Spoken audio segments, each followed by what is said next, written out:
Neville Goddard, The Law and the Promise. 1961. Read by Josiah Brandt.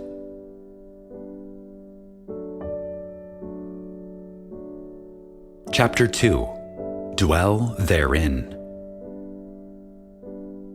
My God, I heard this day that none doth build a stately habitation, but that he means to dwell therein. What house more stately has there been, or can be, than is man, to whose creation all things are in decay? George Herbert.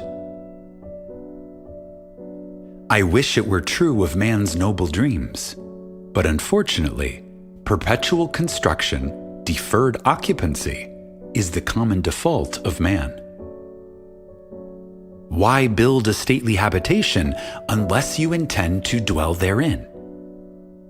Why build a dream house and not dwell therein? This is the secret of those who lie in bed awake while they dream things true. They know how to live in their dream until, in fact, they do just that. Man, through the medium of a controlled waking dream, can predetermine his future. That imaginal activity of living in the feeling of the wish fulfilled leads man across a bridge of incident to the fulfillment of the dream. If we live in the dream, thinking from it and not of it, then the creative power of imagining will answer our adventurous fancy, and the wish fulfilled will break in upon us and take us unawares. Again, man, through the medium of a controlled waking dream, can predetermine his future. That imaginal activity of living in the feeling of the wish fulfilled leads man across a bridge of incident to the fulfillment of the dream. If we live in the dream, thinking from it and not of it, then the creative power of imagining will answer our adventurous fancy, and the wish fulfilled will break in upon us and take us unawares. Man is all imagination. Therefore, man must be where he is in imagination, for his imagination is himself. To realize that imagination is not something tied to the senses or enclosed within the spatial boundary of the body is most important. Although man moves about in space by movement of his physical body, he need not be so restricted. He can move by a change in what he is aware of. However real the scene on which sight rests, man can gaze on one never before witnessed. He can always remove the mountain if it upsets his concept of what life ought to be. This ability to mentally move from things as they are to things as they ought to be is one of the most important discoveries that man can make. It reveals man as a center of imagining, with powers of intervention, which enable him to alter the course of observed events, moving from success to success through a series of mental transformations of nature, of others, and himself.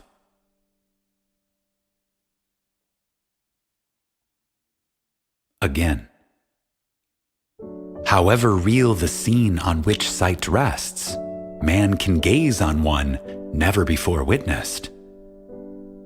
He can always remove the mountain if it upsets his concept of what life ought to be. This ability to mentally move from things as they are to things as they ought to be is one of the most important discoveries that man can make.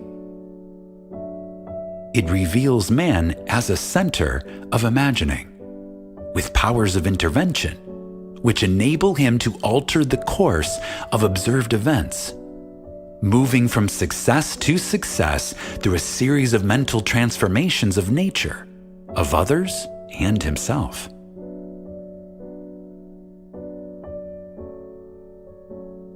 For many years, a doctor and his wife dreamed about their stately habitation. But not until they imaginatively lived in it did they manifest it. Here is their story. Some 15 years ago, Mrs. M and I purchased a lot on which we built a 2-story building, housing our office and living area. We left ample space on the lot for an apartment building, if and when our finances would permit. All those years we were busy paying off our mortgage, and at the end of that time had no money for the additional building we still desired so much. It was true that we had an ample savings account, which meant security for our business, but to use any part of it for a new building would be to jeopardize that security. But now your teaching awakened a new concept, boldly telling us that we could have what we most desired through the controlled use of our imagination, and that realizing a desire was made more convincing without money. We decided to put it to a test, to forget about money and concentrate our attention on the thing we desired most in this world, the new apartment building. With this principle in mind, we mentally constructed the new building as we wanted it, actually drawing physical plans so we could better formulate our mental picture of the completed structure. Never forgetting to think from the end, in our case, the completed, occupied building, we took many imaginative trips through our apartment house, renting the units to imaginary tenants, examining in detail every room, and enjoying the feeling of pride as friends offered congratulations on the unique planning. We brought into our imaginal scene one friend in particular. I shall call her Mrs. X, a lady we had not seen for some time, as she had given us up socially, believing us a bit peculiar in our new way of thinking. In our imaginal scene, we took her through the building and asked how she liked it. Hearing her voice distinctly, we had her reply, "Doctor, I think it is beautiful." One day, while talking together of our building, my wife mentioned a contractor who had constructed several apartment houses in our neighborhood. We knew of him only by the name that appeared on signs adjacent to buildings under construction. But realizing that if we were living in the end, we would not be looking for a contractor, we promptly forgot this angle. Continuing these periods of daily imagining for several weeks, we both felt we were now fused with our desire and had successfully been living in the end. One day, a stranger entered our office and identified himself as the contractor whose name my wife had mentioned weeks before. In an apologetic manner, he said, "I don't know why I stopped here. I normally don't go to see people, but rather people come to see me." He explained that he passed our office often and had wondered why there wasn't an apartment building on the corner lot. We assured him we would like very much to have such a building there, but that we had no money to put into the project, not even the few $100s it would take for plans. Our negative response did not faze him, and seemingly compelled, he began to figure and devise ways and means to carry out the job, unasked and unencouraged by us. Forgetting the incident, we were quite startled when a few days later this man called, informing us that plans were completed and that the proposed building would cost us $30,000. We thanked him politely and did absolutely nothing. We knew we had been living imaginatively in the end of a completed building and that imagination would assemble that building perfectly, without any outside assistance from us. So, we were not surprised when the contractor called again the next day to say he had found a set of blueprints in his files that fitted our needs perfectly, with a few alterations.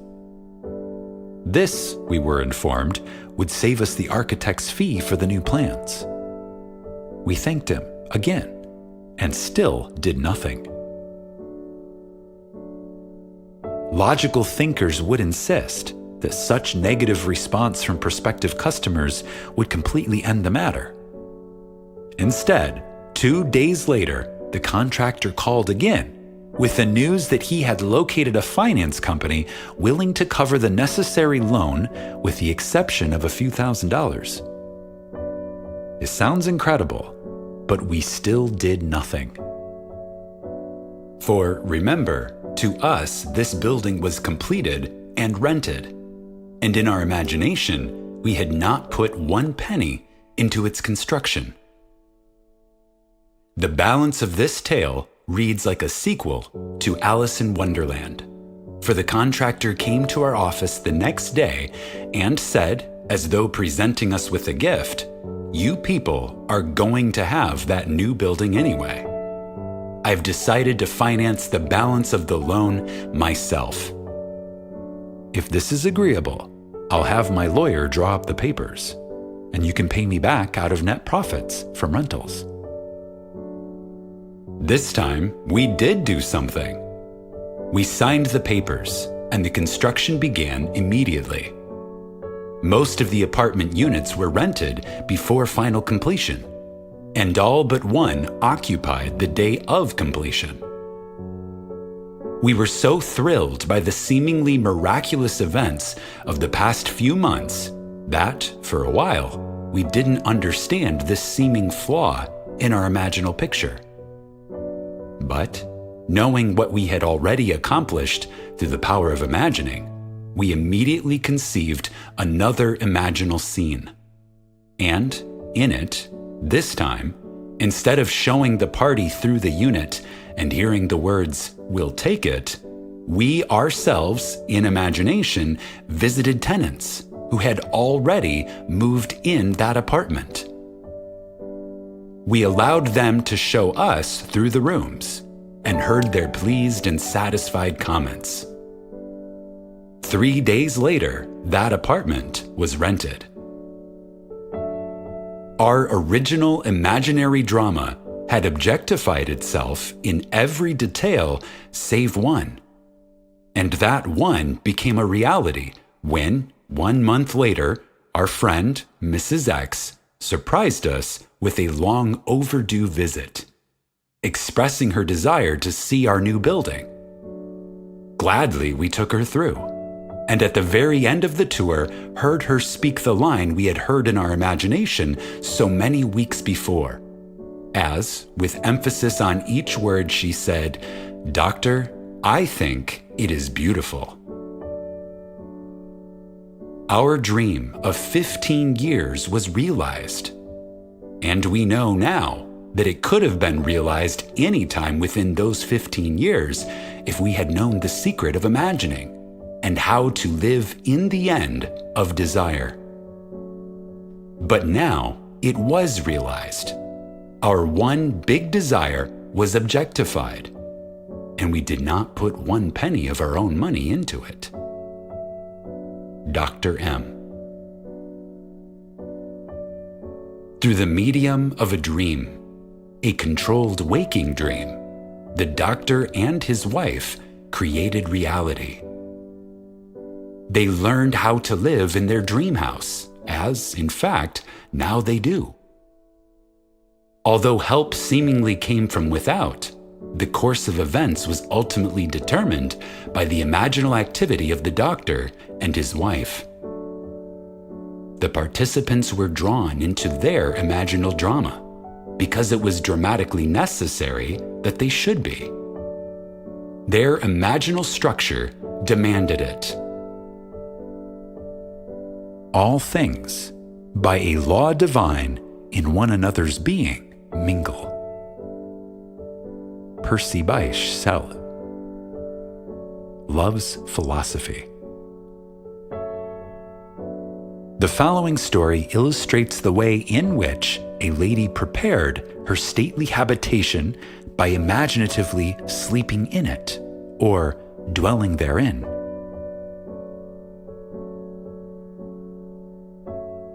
A few months ago, my husband decided to place our homes on the market.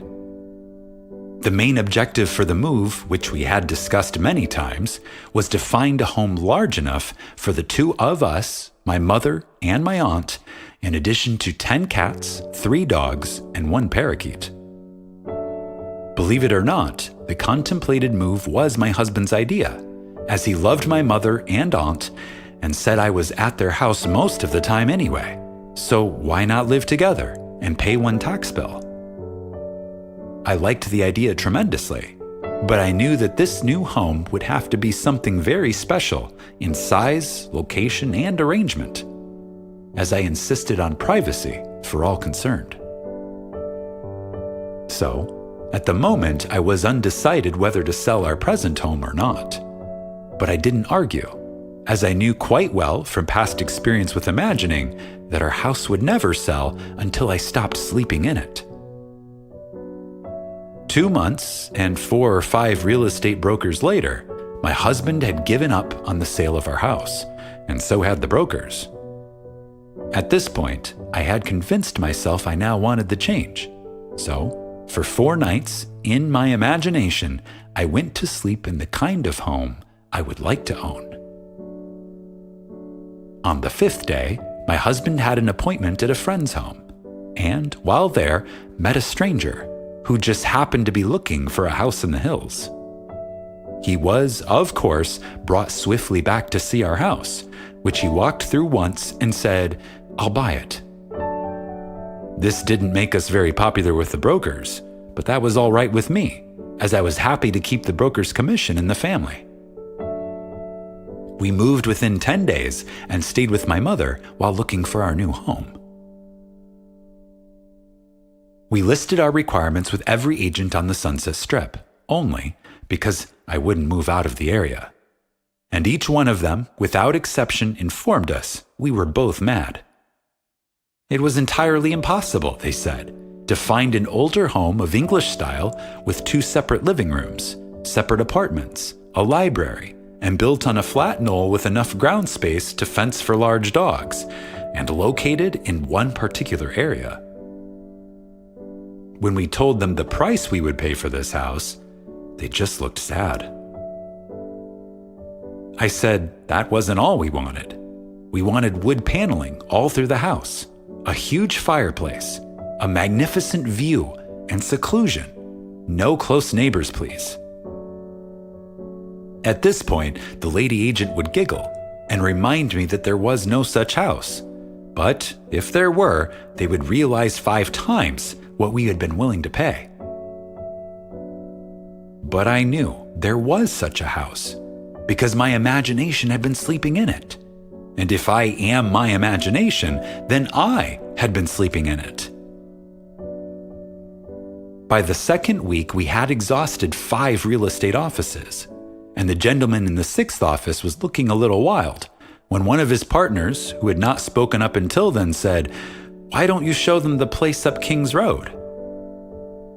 A third partner in the office laughed sourly and said, "That property isn't even listed. And besides, the old lady would throw you off the property. She's got 2 acres up there, and you know she wouldn't split." Well, I didn't know what she wouldn't split, but my interest had been aroused by the street name, for I liked that particular area best of all. So I asked, why not just take a look anyway, for laughs? As we drove up the street and turned off onto a private road, we approached a large 2-story house built of redwood and brick, English in appearance, surrounded by tall trees and sitting alone and aloof on its own knoll, viewing the city below from all of its many windows. I felt a peculiar excitement as we walked to the front door and were greeted by a lovely woman who graciously asked us in. I do not think I breathed for the next minute or two, for I had walked into the most exquisite room I had ever seen. The solid redwood walls and the brick of a great fireplace rose to a height of 28 feet, terminating in an arch ceiling joined together by huge redwood beams. The room was straight out of Dickens, and I could almost hear Christmas carolers singing on the balcony of the upstairs dining room, which looked out over the living room. A great cathedral window gave a view of sky, mountains, and city far below, and the beautiful old redwood walls glowed in the sunlight. We were shown through a spacious apartment on the lower floor with connecting library, separate entrance, and separate patio. 2 staircases led upward to a long hall, opening into separated bedrooms and baths. And at the end of the hall was, yes, a second living room, opened out onto a second patio screened by trees and redwood fencing. Built on 2 acres of beautifully landscaped grounds, I began to understand what the agent had meant by saying she wouldn't split. For on 1 acre stood a large swimming pool and pool house, completely separated from the main house, but undoubtedly belonging to it. It did, indeed, seem to be an impossible situation, as we did not want 2 acres of highly taxable property plus a swimming pool a block away from the house. Before we left, I walked through that magnificent living room, once more going up the stairs to the dining room balcony. I turned and, looking down, saw my husband standing by the fireplace, pipe in hand, with an expression of perfect satisfaction on his face. I placed my hands on the balcony railing and watched him for a moment. When we were back in the real estate office, the 3 agents were ready to close for the day, but my husband detained them, saying, "Let's make her an offer anyway. Maybe she will split the property. What can we lose?" One agent left the office without a word. Another said, "The idea is ridiculous." The agent we had originally talked to said, "Forget it. It's a pipe dream." My husband is not easily annoyed, but when he is, there is no more stubborn creature on earth. He was now annoyed. He sat down, slammed his hand on a desk, and roared, "It's your business to submit offers, isn't it?" They agreed that this was so, and finally promised to submit our offer on the property. We left, and that night, in my imagination, I stood on that dining room balcony and looked down at my husband standing by the fireplace. He looked up at me and said, "Well, honey, how do you like our new home?" I said, "I love it." I continued to see that beautiful room and my husband in it, and felt the balcony railing gripped in my hands until I fell asleep. The next day, as we were having dinner in my mother's house, the telephone rang and the agent, in an unbelieving voice, informed me that we had just purchased a house. The owner had split the property right down the middle, giving us the house and the acre it stood on for the price we offered.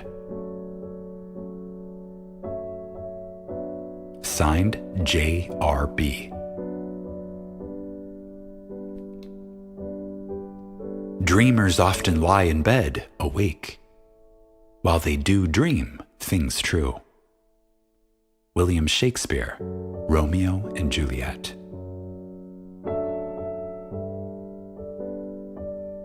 One must adopt either the way of imagination or the way of sense. No compromise or neutrality is possible. He who is not for me is against me. Matthew 12:30 and Luke 11:23. When man finally identifies himself with his imagination rather than his senses, he has at long last discovered the core of reality. I have often been warned by self-styled realists that man will never realize his dream by simply imagining that it is already here. Yet, man can realize his dream by simply imagining that it is already here. That is exactly what this collection of stories proves. If only men were prepared to live imaginatively in the feeling of the wish fulfilled, advancing confidently in their controlled waking dream, then the power of imagining would answer their adventurous fancy, and the wish fulfilled would break in upon them and take them unawares. Nothing is more continuously wonderful than the things that happen every day to the man with imagination sufficiently awake to realize their wonder. Observe your imaginal activities. Imagine better than the best you know, and create a better world for yourself and others. Live as though the wish had come, even though it is yet to come, and you will shorten the period of waiting. The world is imaginal, not mechanistic. Imaginal acts, not blind fate, determine the course of history.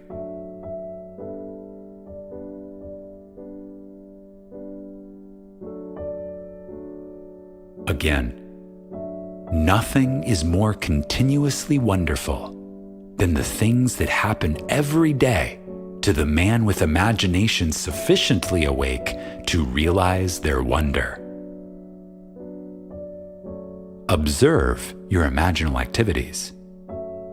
Imagine better than the best you know, and create a better world for yourself and others. Live as though the wish had come, even though it is yet to come, and you will shorten the period of waiting.